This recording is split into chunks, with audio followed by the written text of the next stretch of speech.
Bonjour à tous, donc je suis Stéphane Maquet, comme il vient d'être dit, et donc je suis créatif technologiste chez We Are Social. We Are Social, c'est une agence qui est née à l'ère du web social il y a 10 ans. On est une agence de com sociale et digitale. Donc je suis chez We Are Social depuis 4 ans et donc je suis créatif technologiste depuis maintenant 10 ans. C'était chez Digitas dans le groupe Publicis. Alors qu'est-ce que c'est qu'un créatif technologiste? On va dire que c'est à la fois un codeur, hein, puisqu'on est des codeurs, mais en même temps c'est quelqu'un qui va avoir on va dire des qualités créatives ou en tout cas ça pourrait être un DA ou plutôt un designer. Et donc, la somme étant supérieure aux parties, je vais essayer de vous expliquer très concrètement ce que c'est que tout ça. Pour les questions, mon compte Twitter, vous pouvez bien sûr me poser toutes les questions qui vous plaira. Il y a 3-4 ans, on s'est réunis entre personnes du même métier. On faisait à peu près les mêmes métiers. Il y avait des créatifs tech, certains qui s'ignoraient, ils faisaient ce métier-là, mais ils le savaient pas exactement. Et donc, on a essayé de cartographier un peu c'était quoi les formations, les filières, etc.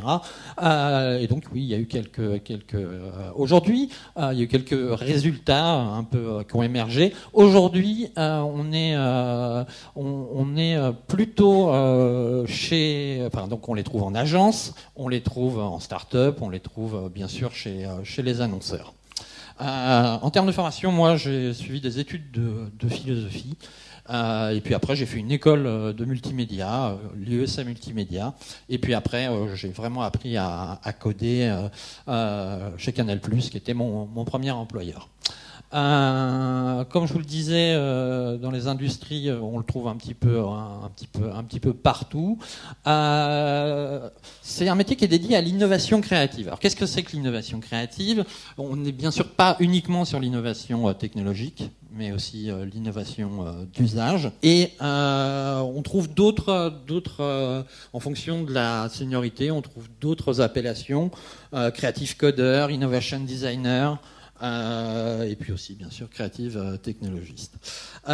Aujourd'hui, mon métier, ma journée type, ou en tout cas mes missions, c'est à la fois de faire de la recherche. Alors on fait pas de recherche fondamentale, hein, bien sûr. Hein.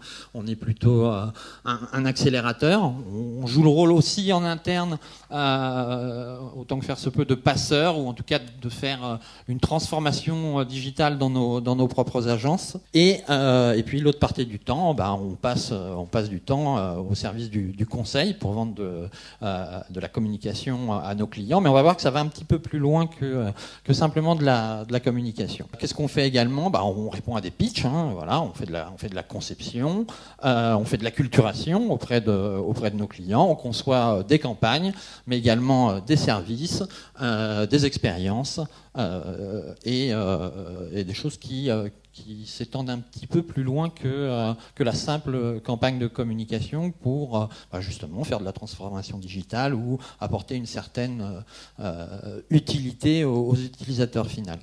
Je reviens, il y a une forte propension quasiment chez tous les créatech. Beaucoup d'entre eux sont très inspirés par le design thinking, bien sûr, et beaucoup d'entre eux ont fait de l'UX. C'est un de leurs skills, c'est un de leurs nombreux skills. Avec le cabinet Aquent, il y a maintenant 1 an, on a essayé de cartographier un petit peu les hard skills et les soft skills. Et par rapport à la table ronde de tout à l'heure, je suis un peu d'accord. C'est finalement les soft skills, c'est la culture, c'est peut-être même plus important que les hard skills qu'on va continuer à apprendre tout au long de la vie. Donc bien sûr on est des codeurs, ça je vous l'ai dit, donc on a un bagage technologique assez solide, on maîtrise plusieurs langages, On a aussi une expertise sur les logiciels classiques de print, de PAO, etc. Et puis, de l'autre côté, sur les soft skills, alors bien sûr, en fonction de la place, start-up, annonceur, ou agence, c'est quelque chose qui se mélange différemment. Et bien sûr, par exemple, en ce qui me concerne, expérimentation et innovation, communication, aisance à l'oral, pas tant que ça.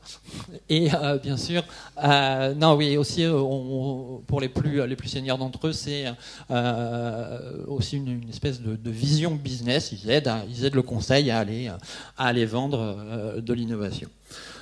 Plus concrètement, voilà ce qu'on peut faire, voilà ce que j'ai pu faire récemment dans mon métier. Je vais pas vous les détailler, vous irez voir si ça vous intéresse. Pour Hello Bank, voilà, c'était un service qui a duré une année pour le relancement de cette banque.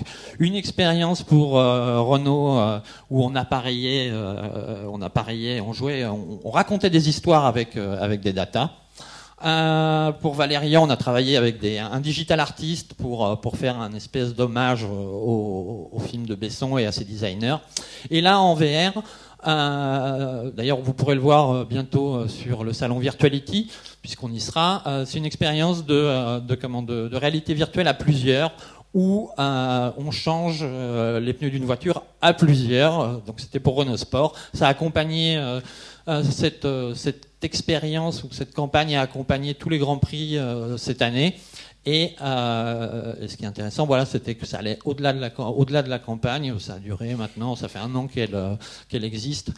Il y avait à la fois, on essaye de trouver à chaque fois, bien sûr, faut que ça marche, faut que ça soit bien, mais en plus, il faut qu'il y ait ce storytelling, enfin qu'il y ait un certain storytelling. Aujourd'hui, dans une carrière de creative technologist, on va voir que plutôt quand on est junior, on code beaucoup. Quand on est intermédiaire, on est plutôt dans la conception. Et puis même si on code toujours, fini. Et puis à la fin, donc, on fait plutôt de la stratégie et on accompagne. Voilà, certains d'entre nous deviennent directeurs de l'innovation.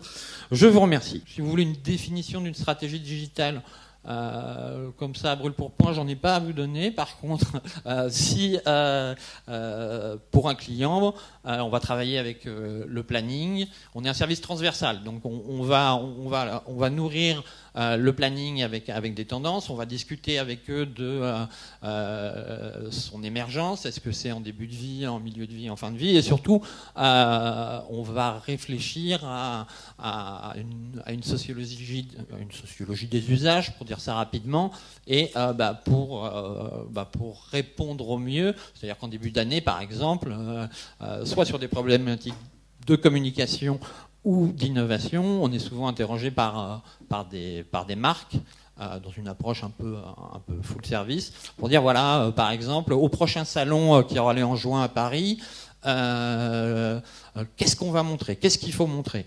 Est-ce qu'il faut montrer telle technologie? Bon, oui, peut-être, mais surtout, est-ce qu'il ne faudrait pas plutôt se pencher sur les usagers, etc.